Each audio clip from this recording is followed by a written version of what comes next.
हाय नमस्ते केमिति अछंती समस्ते मु सानु आपण मानु स्वागत करछि आउटे नुआ मिनी ब्लॉग को।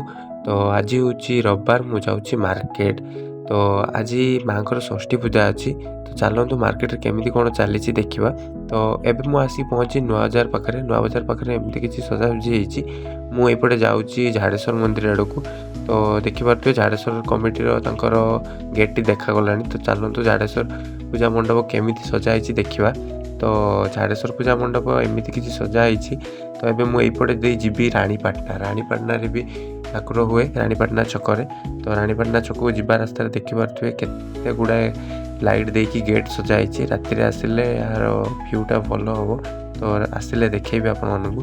तो रानीपाटना रे एमिति किछि सजा हेछि पूजा मंडप। एबे मु चालली हरगंगा पुखरी आडकू। देखि पारथुए एठी शिवंकर मूर्ति पुखरी मझिरे अछि। एठी केदारनाथ स्टाइल रे मंडप हेछि। एटा होछि सेंट्रल स्कूल छक। तो सेंट्रल स्कूल छकरे एमिति किछि सजा हेछि आउ एठी मांकर मूर्ति काम भी चलछि। तो एबे हम आसी पहुंची छु मोटसाई छक पाखरे। तो एटा मोटसाई पाखरे देखिबा तो लाइट काम चलीछि। तो एटा होछि मल्लिकासपुर पूजा मंडप पूरा काम सरी नाही चलीछि पूजा काम माने मंडप काम।